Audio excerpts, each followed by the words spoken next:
Christina, sharing tools of hope with the Resilience Builders, where we share instant resets, simple rebuilds, and an unexpected refreshing. I wanted to share a secret today that very few people know. Your mind, your brain doesn't know the difference between imagination and real. What? Your brain doesn't know the difference. Your brain doesn't know the difference. Now, sometimes it's kind of hard to get in touch with this idea. So let me give you a couple of examples. I would like for you to imagine going down to your kitchen right now. I want you to go down to your kitchen, and I want you to grab a big knife, and I want you to pretend like you're grabbing a lemon out of the refrigerator, okay? Just pretend like you have a lemon, and pretend like you're grabbing a lemon out of the refrigerator. And actually, let's back up. Let's grab a lemon out of the fruit bowl on the counter, okay? Let's just pretend, just because now it's warm and easier to cut. Okay, so what you're gonna do is grab the lemon, you're gonna put it on a cutting board, you're gonna take that big knife and you're gonna cut it in half, okay? You're gonna cut through the skin, cut into the flesh, and now you have two halves of the lemon. I want you to squeeze that a little bit, squeeze that a little bit. That smell of freshly cut lemon. I had fresh lemons straight off of a tree in California once. And it was just this pungent smell. And so what you might realize is happening right now is that you have a little bit more saliva in your mouth than you did before. And so what happens is when we imagine smelling that lemon, we can imagine that the bright yellow flesh and the bright yellow fruit and the smell that's coming off of that sourness, right? And if we even went so far as to lick it, just imagine kind of licking that lemon and that sour taste, right? We have some saliva pooling in our mouths. That was imagination. We don't have any lemons here, okay? It's interesting how that works, doesn't it? Isn't it?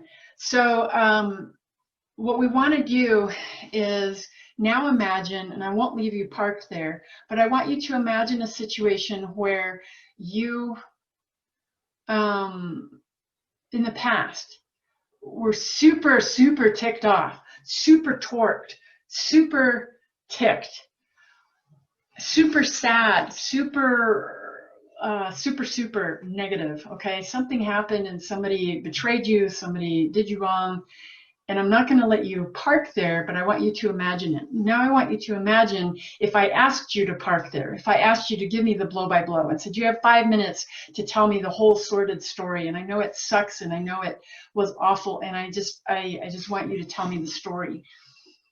Can you imagine that if you were thinking about it, if you were focusing on it enough to tell me the blow-by-blow on that story, how would you begin to feel? How would you begin to feel?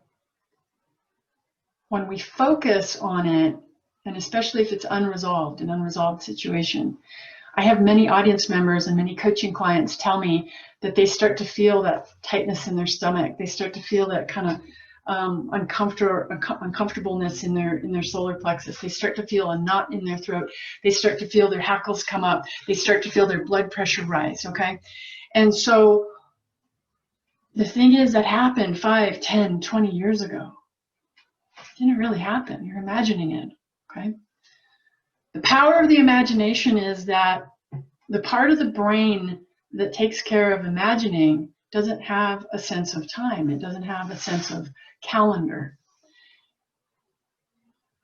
What that means is that we can use it for our benefit, and that's why the tools for grounding that I expressed in earlier episodes and in some of the 2-minute resilience videos, that's why it works, is because we're going to use that hack. We're going to use that brain hack to help us to reset instantly. How are we going to do that?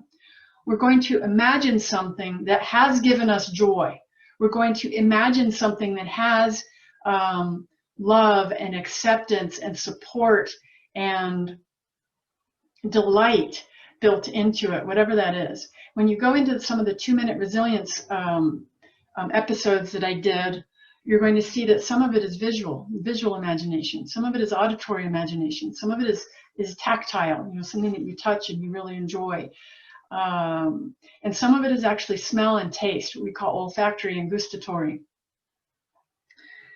Here's the secret and here's the trick. And I didn't mention it in the 2-minute resilience just because I forgot. But the secret and the trick is this. When you mix them all together, when you mix as many of your senses together in the imagination, it creates an even more powerful effect, an even more powerful reset, so that we can think more clearly, so that we can reset instantly between calls, between situations, between stressful meetings, between stressful encounters, professionally or personally, right? And so as we use our imagination to pull ourselves into a better place so that we can reset, now we can think. Now we can think. Now we can feel better faster so that we can do the task at hand more effectively, more efficiently, more comfortably, and maybe even have a little bit more fun doing it. Is that a very simple tool? Because really, we want to bring relevance to your life. How can you use this tool of imagining to create an instant reset? How can you use the tool that I talked about in the earlier episode to create a safer place for you to be able to do the next thing that you need to do? How can you ask radically resilient questions easier and faster? How can you use your imagination to be more comfortable, feel safer and more confident in your interactions, both professionally and personally? And how can you try using these tools more and more now to up your game, raise your happy, and get your life back? This is Anna Christina. Make sure to subscribe and hit the notification button, and I'll see you in the next video. Bye.